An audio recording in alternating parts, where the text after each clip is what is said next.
ketemu lagi. Hari ini kita akan buat roti istimewa sekali. Ini adalah resep roti Jepang yang kelembutan teksturnya itu bisa awet berhari-hari. Ini kalian bisa lihat ya. Dari bentuknya yang mengembang, fluffy, sangat menyelerakan. Ini kelembutan serat rotinya bisa terlihat. Ini sangat lezat dan bisa bikin kalian ketagihan.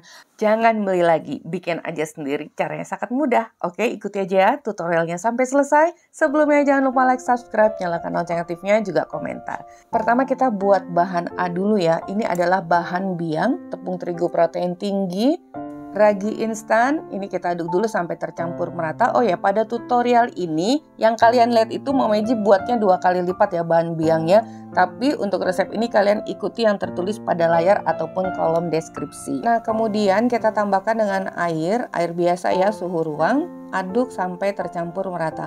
Oh ya, mumpung masih di awal nih, kalau kalian ingin membuatnya serius, kalian ikuti videonya sampai akhir, baik secara audio dan visual, karena tidak semuanya bisa Mama Eji tulis ya, jadi kalian juga harus mendengarkan.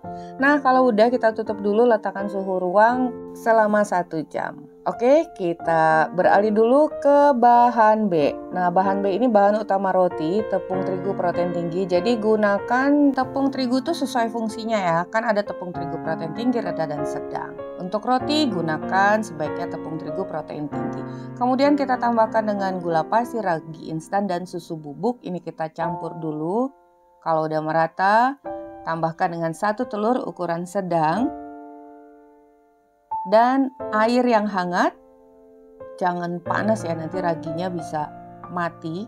Nah, air yang hangat ini membantu proses glutennya. Karena di sini kita tidak menggunakan mixer ya dalam mencampurkannya. Oh ya, ingat setiap masukkan cairan itu bertahap. Setengah dulu, kemudian selanjutnya kalau terasa udah lunak ya jangan ditambahkan lagi karena setiap tepung itu kelembapannya berbeda.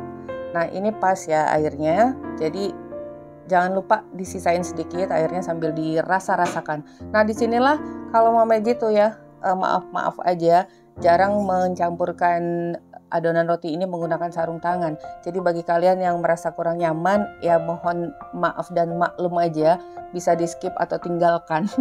Karena betapa pentingnya sentuhan-sentuhan kulit ini untuk merasakan adonan kita ya, yang kita buat. Oh ya, kalau udah, ini adalah adonan A yang kita buat tadi udah mengembang. Nah, karena tadi Mama Eji buatnya itu double, jadi Mama Eji ambil setengah bagian. Tapi kalau kalian ikutin resep itu dipakai semuanya bahan A ya, yang dicampurkan ke bahan B ini. Mama Eji kan sering buat roti, jadi sekalian aja kalau buat bahan biang tuh kalau bisa emang sekaligus banyak. Jadi kalau mau buat tinggal dicampur. Oke, nah ini sekarang kita campurkan lagi nih dengan tangan telanjang seperti ini ya. Pastinya bersih dong, masa bekas garuk-garuk atau apa gitu ya. Apalagi untuk konsumsi sendiri juga untuk dijual ya sama aja ya. Jadi jangan terlalu sempit berpikirnya bahwa kebersihan itu hanya dilihat dari pakai sarung atau enggak. Kalau kita tuh nggak pakai sarung jalan-jalan ke pasar, itu baru namanya jorok, ya kan? Nah, ini melekat-lekat gini ya, jangan khawatir, emang gini kalau kita menggunakan metode biang, pasti adonannya itu lebih lunak. Jika udah tercampur rata, masukkan garam dan margarin. Oh ya, ini kan contoh untuk konsumsi sendiri ya, dengan ukuran gramasi tepung sekian. Kalau mau beli buat yang lebih banyak lagi untuk dagang yang besar ya tentunya kalian harus pakai mixer. Ya kalau enggak ya nggak apa-apa juga kalau bersedia aja ngaduk-ngaduk begini. Atau cuman diaduk-aduk juga, dicampur aja, nggak mesti harus sampai window pane. Yang penting sampai tercampur merata aja nih. Caranya begini, di folding. Mudah aja, santai aja dibulatkan, dan kalian bisa lihat konsistensi adonannya juga teksturnya masih lunak dan tuh kayak monster gitu ya, nggak mulus, nggak masalah. Ini akan kita istirahatkan dulu, ditutup pada suhu ruang selama 30 menit. Nah, setelah 30 menit pertama, oh ya sebelumnya ini nih sisanya bisa disimpan di chiller. Jangka pemakannya 1 kali 24 jam atau 1 hari aja ya, karena udah ada raginya. Lebih dari 2 hari nanti hasil rotinya kecut. Nah, ini setelah kita istirahatkan 30 menit, kita folding, dibalik-balik begini lagi, enteng aja kan? Tuh. Enteng aja. Jadi begitu. Yang pasti kalau kalian ingin yang banyak usahanya, buatnya banyak ya harus menggunakan mixer. Ini salah satu cara aja. Jika malas menggunakan mixer atau nggak punya mixer, kita tetap bisa buat roti yang nyami. Nih hasilnya 30 menit pertama lumayan halus dan mulus. Sekarang akan kita kembangkan lagi, istirahatkan lagi selama 30 menit yang kedua sampai double size. Nih seperti ini. Jadi waktu istirahat itu kurang lebih 1 jam 60 menit tergantung lagi di suhu ruangan. Kalau panas mungkin bisa lebih cepat, kalau udaranya dingin mungkin agak lebih lama ya. Sangat mulus sekali ya. Setelah kita folding di istirahat yang kedua ini, waktunya kita akan bagi-bagi menjadi beberapa bagian. Siapkan dulu alas kerjanya, olesi sedikit aja dengan minyak sayur karena konsistensi adonan roti kita kali ini sangat lunak, tapi nggak terlalu melekat-lekat banget. Tuh, kelembutan roti kalian bisa lihat dari adonannya seperti ini ya. Terlihat lunak, tidak melekat, tapi nggak melekat yang gimana gitu, dan mudah dibentuknya.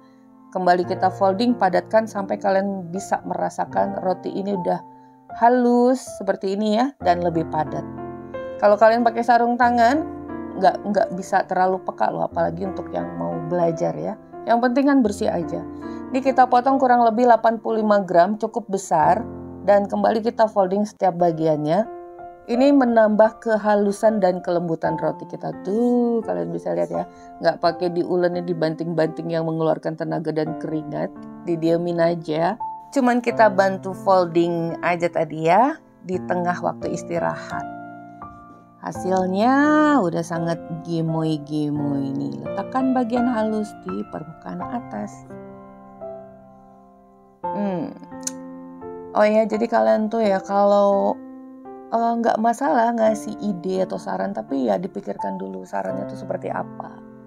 Jangan lupa kalau udah di folding tadi dibentuk selalu ditutup. Ini udah selesai semua, jadi 6 cukup besar, dan kita tutup sambil kita kerjakan. Selalu harus ditutup. Nih ya, adonannya seperti ini, lunak. Cakep banget, mudah sekali dibentuknya.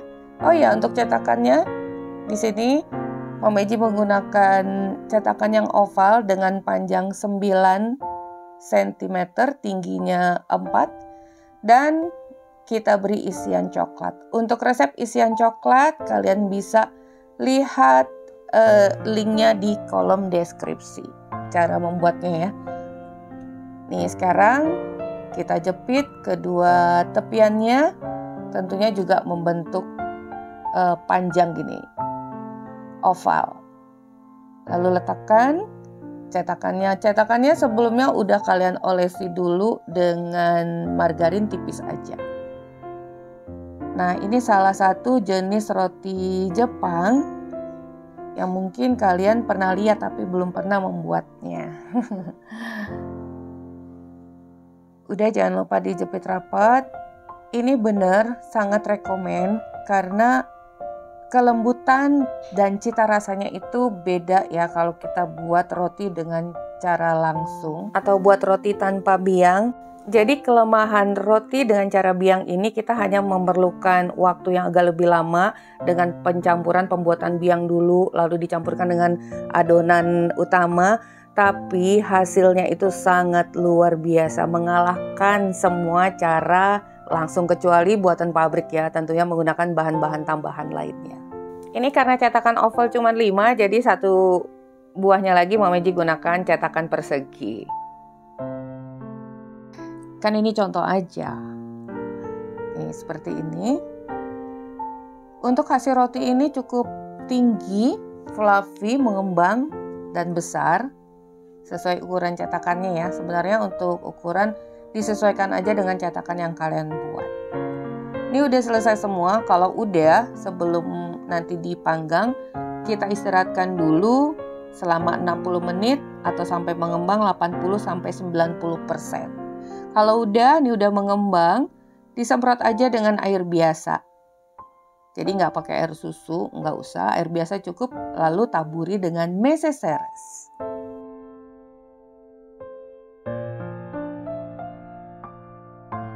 Siap, kita oven. Sebelumnya jangan lupa oven udah kalian panaskan terlebih dahulu selama kurang lebih 15-20 menit.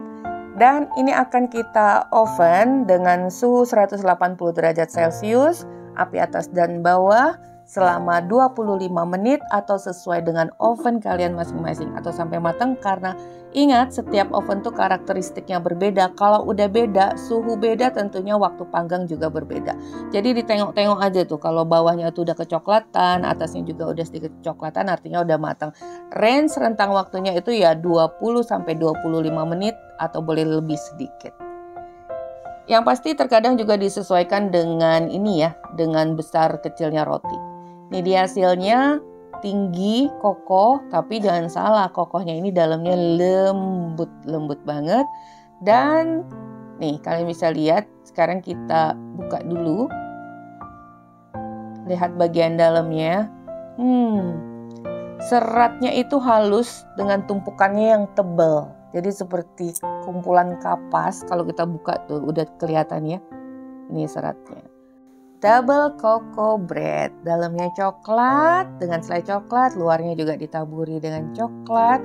Dan ini awet, lembab, tidak mudah kering dan tetap lembut sampai 4-5 hari. Kalau untuk isian coklat yang coklatnya itu udah kita olah hanya bertahan 4 hari ya, kecuali coklatnya itu pure asli, tidak menggunakan campuran apapun, bisa lebih bertahan lama. Lebih dari itu karena tidak menggunakan pengawet pastinya akan berjamur. Oke, nah double cocoa bread, roti Jepang kita udah selesai. Sampai di sini dulu resep kita hari ini. Semoga bermanfaat. Bertemu lagi di resep Mama Eji berikutnya. Thank you for being with me today. Assalamualaikum warahmatullahi wabarakatuh.